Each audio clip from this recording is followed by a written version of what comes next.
Push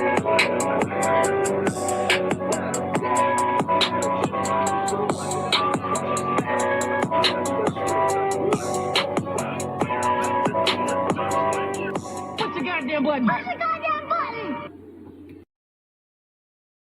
Poured over thousands of state inspections to find restaurants that keep breaking the rules and could make you sick. One of those restaurants was just closed by state inspectors after failing its latest inspection just today. Chick-fil-A has this squeaky clean reputation. Polite employees. My pleasure after every order. It's basically the Disney World of fast food. But here's what that friendly service distracts you from. Their signature chicken sandwich contains MSG. Nothing shocking there, except it's hidden under 3 different names on the ingredient label. Yeast extract, hydrolyzed proteins, and good old monosodium glutamate itself. Same thing, different disguises. The waffle fries, cooked in peanut oil that gets filtered daily. Sounds responsible. But that oil can stay in rotation for up to 2 weeks straight. Just topped off and kept going. Now let's talk about that large frosted lemonade everyone loves. 82 grams of sugar. That's more than 2 full cans of Coke. In one drink. On a hot summer day, you're basically chugging liquid candy. And the chicken itself? Over 30 ingredients, including sodium aluminum phosphate, and dimethylpolysiloxane. That last one is also found in silly putty. Delicious, right? Here's where it gets interesting. The Cobb salad, the healthy choice. With dressing, you're looking at 1,180 calories and 80 grams of fat. You'd be better off eating 2 Big Macs. Former employees have shared that the chicken marinates in pickle juice brine for up to 2 days. That's where the signature flavor comes from.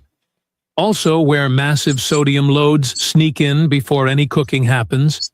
But Chick-fil-A seems wholesome compared to what's lurking at our next stop. Arby's claims they have the meats. What they actually have might surprise you.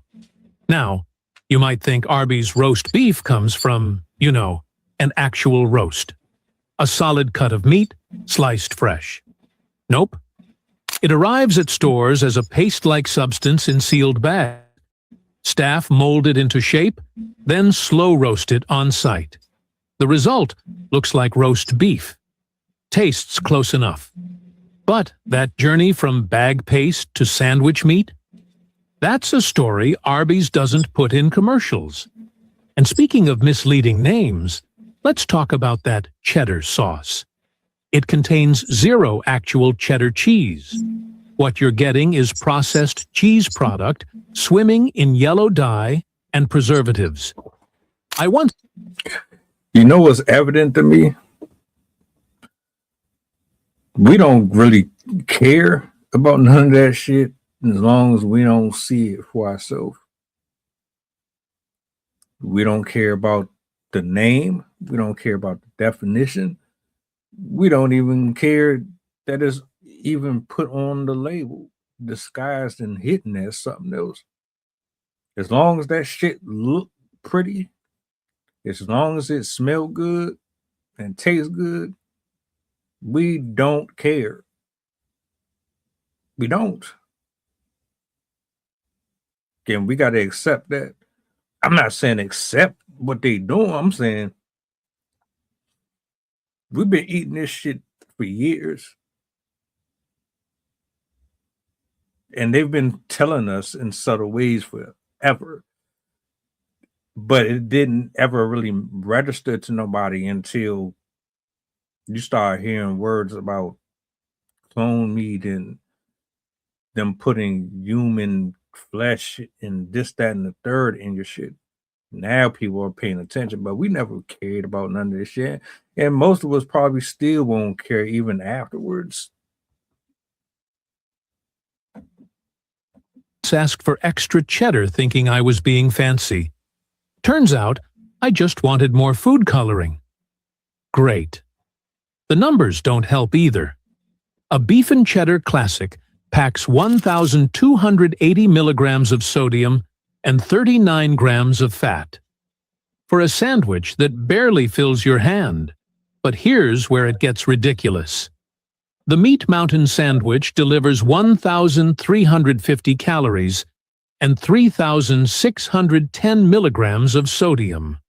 That's nearly 2 days of salt in one meal. Those famous curly fries? They contain almost 50 ingredients. 50. For a potato, one of those ingredients is disodium dihydrogen pyrophosphate. Its job? Keeping that unnatural orange color looking fresh. Former workers report the meat slicer often goes entire shifts without proper sanitization. Blades spinning all day, collecting bacteria between every order. And if you think drive-in service keeps things cleaner, Sonic has entered the chat. Sonic's car hop roller skating to your window looks adorable.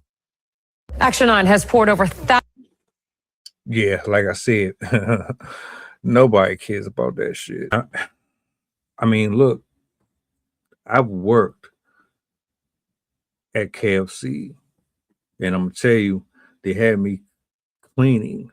I don't think, matter of fact, I know they don't have people to clean those machines. They don't clean them at all, for real, for real.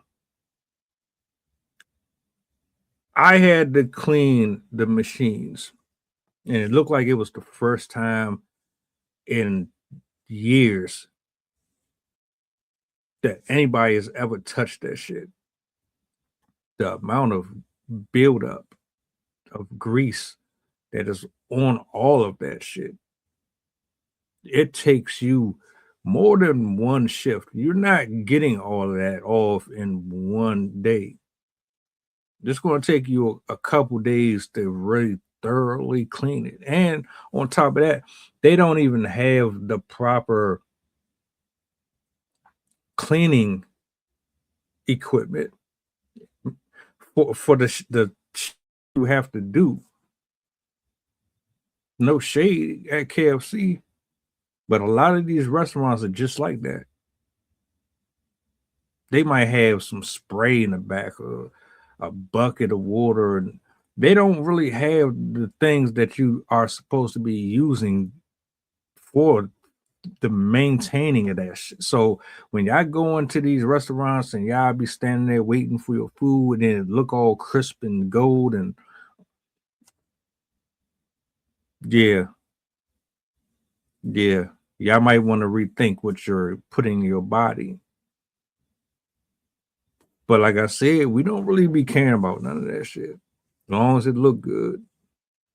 As long as it's out of sight, out of mind, give me my order.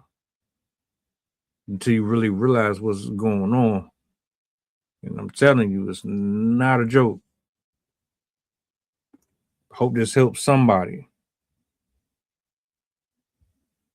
Welcome aboard the flight. This is pilot Kushite talking. We going back to Memphis and coming straight from New Orleans. The estimated time of arrival is about an hour, and I can turn your ghost if you try and play with my power. So when you look up and see the sun flashing, stay in your seat. If the flight attendant say you making trouble, then we got beef. The turbulence might get rocky. You better not spill your food. This is bread and plain if you get it messy.